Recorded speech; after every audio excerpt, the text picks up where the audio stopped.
네, 저는 보건소는 정신장애 이해와 직업재활 사례관리 이해, 특성화 훈련과 네트워크 형성과 마케팅의 개선사항 및 재현사항에 대해서 간단하게 얘기하도록 하겠습니다.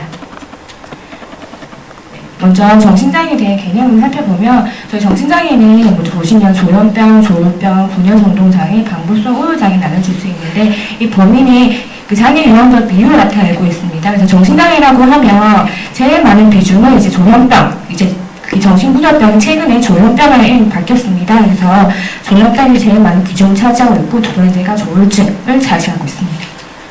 네, 판정 기준 넘어가고요. 정신장애의 유형에 대해서 살펴보면 저희가 지금 저희 개발원에 총 15분의 정신장애분이 있는데 그 15분 중에 거의 한 10분, 12분 정도 이제 조현병으로 진단을 받고 있습니다. 그래서 일단 제일 중요한 건 조현병에 대해서 좀 알아보는 게 중요할 거라는데 증상을 살펴보면 조현병은 양성 증상과 음성 증상이 있는데 선생님들은 대부분 양성 증상은 어떤 것들이 있는지 알고 있는 것 같은데 정말 음성 증상에 대해서 모르는 부분이 좀 많이 있는 것 같습니다. 그래서 음성 증상을 살펴보면 정서적 힘도적 dun만, 무력감, 의기소침, 가라짐 등이 있는데 이건 이제 선생님들이 위생관리가 조금 안 되고 이제 표정 변화가 없고 감정적인 이렇게 dun마가 있는 것들이 그 사람의 성격이라든지 아니면 좀 게으르다라고 느낄 수 있는데 이런 것들이 이 병이 가지고 있는 특징인 것을 좀 알아주시면 좋을 것 같습니다.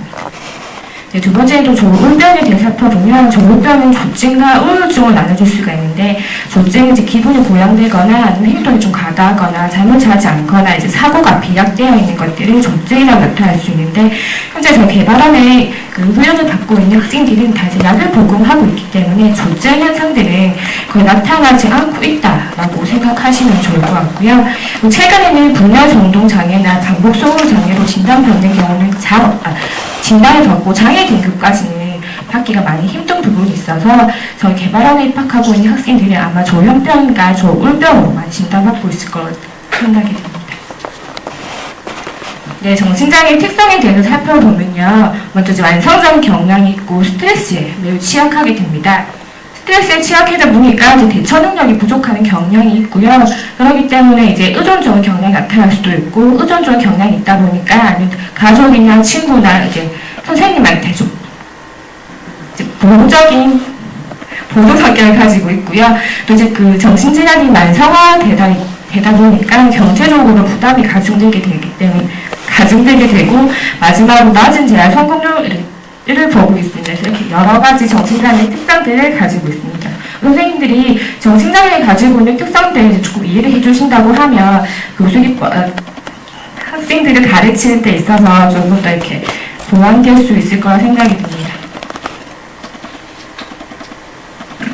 그 정신장애인 직업영역에서 문제를 살펴보면 정신장애인이 정신질환을 가지고 있는 병리적인 증상 때문에 그 증상이 재발하는 경우도 있고요. 약을 잘 먹음에도 불구하고 스트레스 대처를 하지 못하거나 아니면 이제 그 대인관계에서 스트레스 받고 대처를 하지 못하면 다시 재발하는 경우가 있기 때문에 증상적 특징 및 재발 가능성에 대해서 알아두시면 좋을 것 같고요.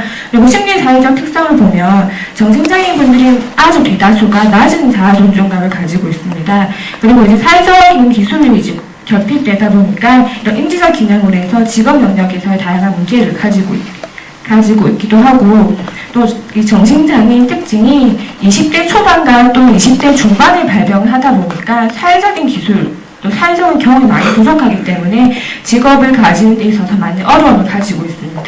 이러한 특징들을 가지고 있기 때문에 저희 개발원에서도 직업 생활에 필요한 사회기술 훈련이라든지 훈련 지원 프로그램을 통해서 그런 사회기술이라든지 직업 확보에 필요한 기술을 조금 향상시켜주는 게 필요할 거라 생각이 듭니다.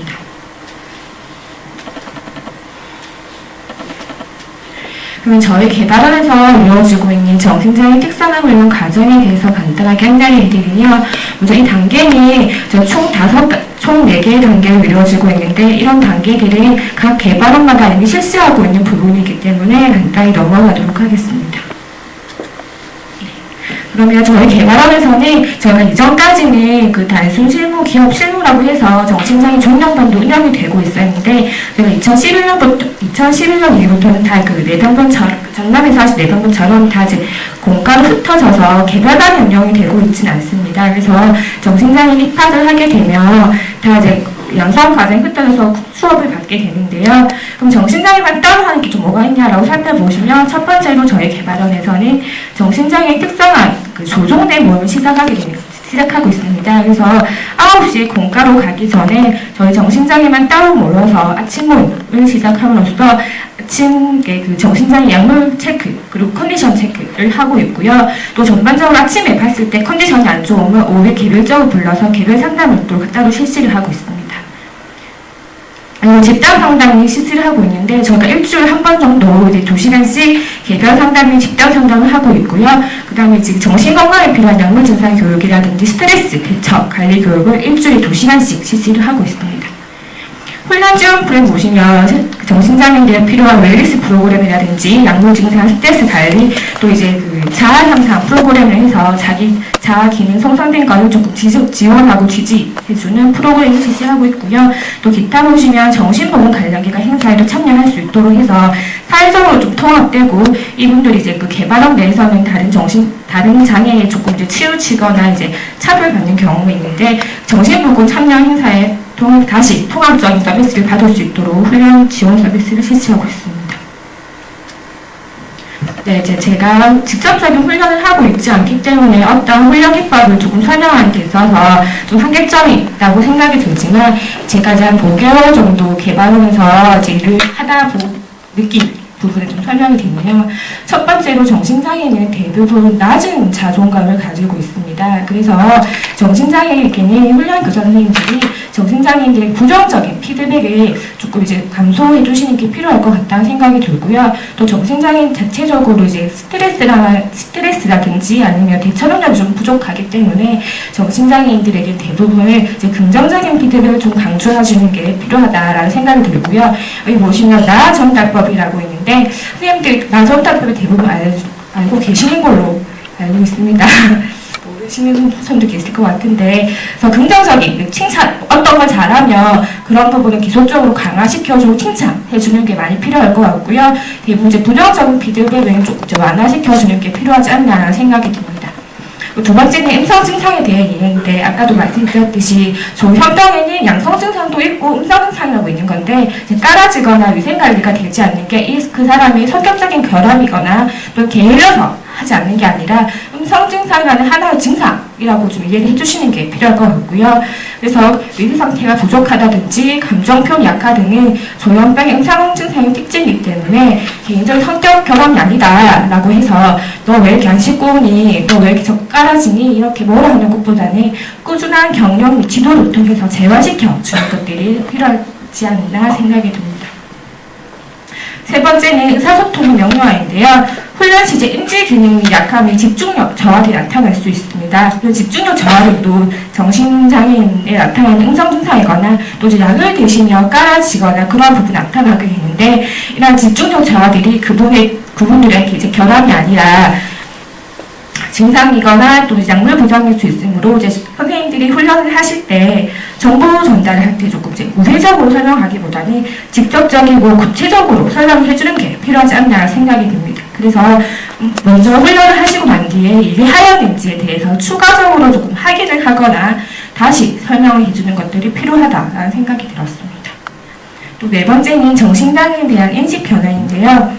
제가 이제 개발원에서 5개월 정도 이제 일하면서 선생님들끼리 농담하는 걸 한 번씩 듣는데 선생님들 조금 이제 이상한 행동을 하시거나 조금 이제 엉뚱한 행동을 하시면 너 정신장애다 이렇게 농담하시는 걸 좀 제가 몇 번 들었는데 아마 그런 것들이 선생님들이 가지고 있는 정신장애에 대한 인식, 편견이 아닌가라는 좀 생각이 들더라고요.